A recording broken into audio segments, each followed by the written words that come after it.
Hello and welcome to another Tunisian crochet tutorial. Today we will be making together the Cottage Pouffe.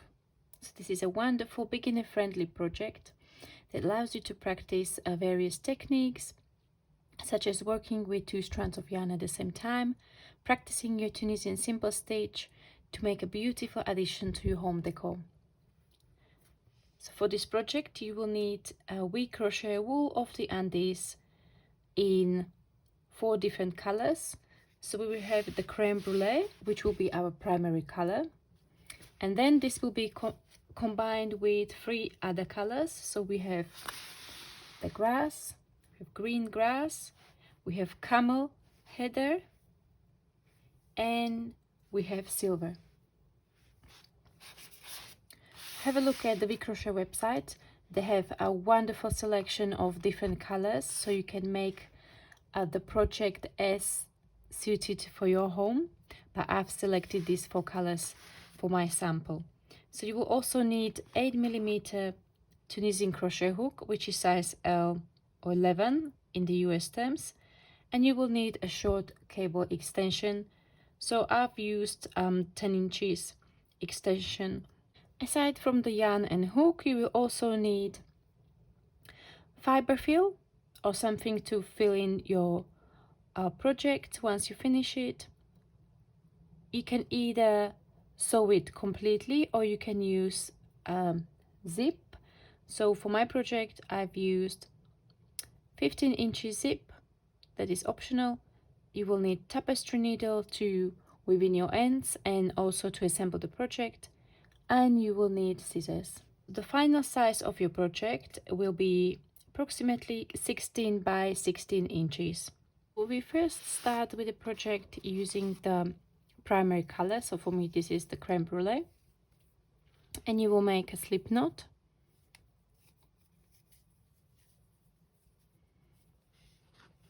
You will insert the hook in the loop, tighten it up slightly, and then you will chain. If you are following the pattern, you will count 40 chains, so you will chain 40. For my sample I'm going to chain less, but it's the same principle. So you will yarn over the hook and pull through, and that will count as your chain 1. So when you are working with 2 strands of yarn, you will work with it exactly as if you had a single strand of yarn. The only thing is that sometimes they can get tangled, or one yarn is pulling on a little bit tighter than the other. So that's just a practice of being able to keep the tension even between the 2 strands. But if you have cross strands, that's not the end of the world. You can just leave it like that, and you will just continue chaining. So you will yarn over, pull through. That's chain 2, 3, 4, and so on. So you will continue and keep on chaining until you have 40. I'm going to chain slightly smaller multiple, and I'll meet you back for the foundation row. Once you've got the number of chains that you desire, you will then turn your chains around, and you will locate the back bump of your chain stitches. You will insert your hook from front to back, yarn over, and pull up a loop. You've got now 2 loops on the hook, and you will keep on repeating, working under the back bump of your chain stitches all the way up to the last 3 chains. So we'll keep on going, working into the back bumps. So this is also known as your forward pass of Tunisian crochet, where you add loops on the hook and then we will work them off on the return pass. Okay, so I've got 1, 2, 3. I've got one more to do, and then we are going to change the color to, so basically we will start the diagonal pattern, the diagonal color pattern. So I've got last 3 chains. I'm not going to drop the creme brulee or the primary color. I'm going to pick up my color B, or alternate color. So for me this is going to be the green grass. I will insert the hook as for the next yarn over. So you will insert the hook from front to back, and then you will place a loop with the new color on the hook, pull through like so. You can then at the back you can wrap the yarn, the working yarn, around the other two strands to secure it in place. Then you will continue working with your color B all the way to the end, like so, the last stitch as well. And then we will start our return pass. So for the return pass, we will work the standard return pass for the whole project. So we will yarn over and pull through one, that counts as your chain one, and then yarn over, pull through two, and we will work yarn over, pull through two again. And this is the time when we need to change back to your primary color, color A. So you will drop the color B, pick up color A, make sure that the strands will be crossed as you work with the color A, just to make sure that you don't have gaps in your project between the color changes. And you will continue yarning over, pull through two, which will help you to work all your loops of the hook until the last two loops left on the hook. You'll yarn over, pull through two, and this is the end of your row number one, which is also known as the foundation row in Tunisian crochet. We'll now continue with row number two. So we'll work Tunisian simple stitches throughout the project. Tunisian simple stitch is worked by inserting the hook from right to left under the front vertical bar, yarn over and pull up a loop. And we will continue working Tunisian simple stitch up to the last stitch in your primary color. So I've got one more left in the creme brulee. I am now going to drop the primary color, pick up color B, and work this stitch in my color B, like so, and continue working in color B up to the end. Now I'm going to work end stitch. So end stitch is worked into the very last stitch into the edge loops. So you will turn your work slightly towards you, and then you will see that there is strand of yarn, or rather two strands, because we are working with two strands at the same time, on the left and on the right. You will need to insert your hook under both of these, like so. You will then yarn over and pull up a loop, and this will create a nice neat edge on your left hand side of your project. And now we will continue with the return pass as before. Yarn over, pull through one, yarn over, pull through two, and again up to the point where we need to change color. So you will always change color when you have the second loop from the hook in your alternate color. So this is the point where I'm going to cross my yarn at the back of the work again, yarn over, pull through two, like so, all the way up to the end. So what we are going to now do, we will be continuing in this pattern, stitch pattern that we established in the row number two. So we will always work the stitches up to the last stitch in your first color, where you need to change to the second color,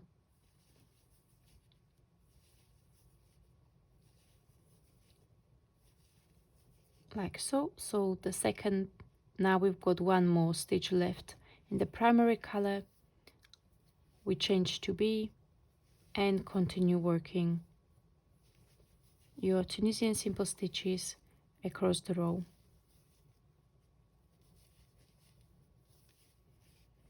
Okay, so as you can see, we've got this diagonal pattern emerging, and then you will continue with your standard return pass changing colors.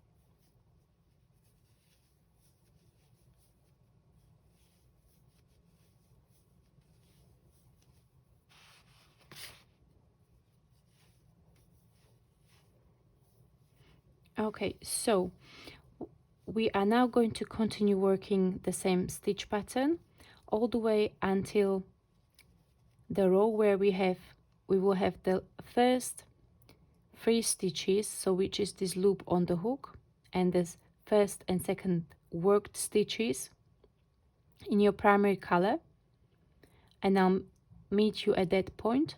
So you will be at the row number 36, where I'll show you how to continue working in the color and then how to bind off your project. Welcome back. So I am now on the row which corresponds to your row number 36. So I'm going to work my next 2 stitches in the primary color. I will now swap the colors around and work the rest of the row in your secondary color or color B. So what we are trying to do now is we are trying to mimic the way we started the project. So if you remember, on the very first row that we worked the stitches, the foundation row, we worked the stitches up to the point where we had last 3 chains left, and we worked those last 3 chains in your secondary color, which was the green, and we had the foundation chain in the creme brulee in the color A. So we are going to do exactly the same on the top of your project as well. So I'm working the return pass in color B.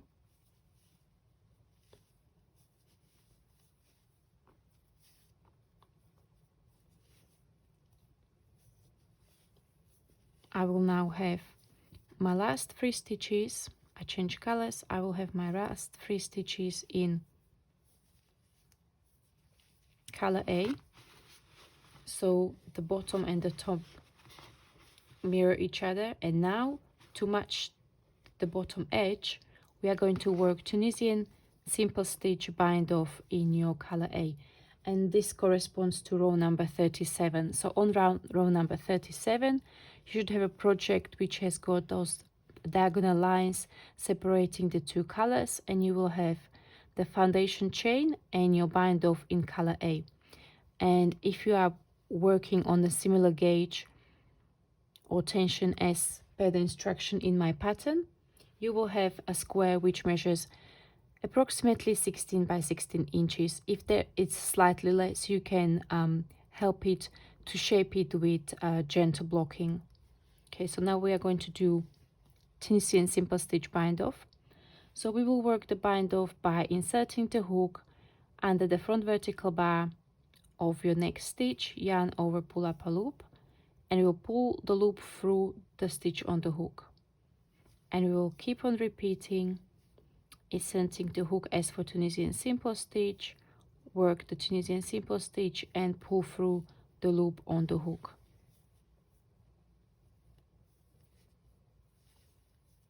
And working, we will work this along the row all the way across, including your end stitch as well.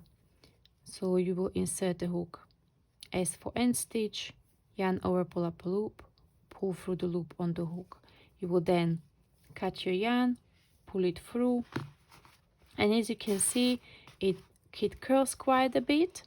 So there was a balance between the hook size and making sure that once you fill up your project with the fiber fill insert or filling, it's not going to poke through the holes too much. So I purposefully selected hook, knowing that this is going to give you a denser fabric. However, the fabric will curl. So the way we help it is we need to block it. Whichever method you prefer, steam blocking, wet blocking, it's up to you. You will pin down your project on a blocking mat, or you can also use a towel. You pin it down, shape it. If you need to stretch any side a little bit to get your exact measurements, you can do that. And you will then spray the project with water or you will steam it, ensuring that you create a nice crisp edges, so you can shape that with your pins on a blocking mat. And that's it. There will be one panel, so you will then repeat another panel in the same color, and then you will make 4 more panels, 2 of each. So you will add camel header and then 2 panels in silver. Once you have all your 6 panels, you will then use your preferred method of joining. So you will need to join along all your sides and arrange it as per the diagram that is in my pattern, and I will pop the link in the description box below. Okay, that's it for today. I hope you enjoyed this short tutorial. Let me know in the comments below what colors would you use for your project, and as always, please like, share and comment, and I'll see you in the next video. Bye bye.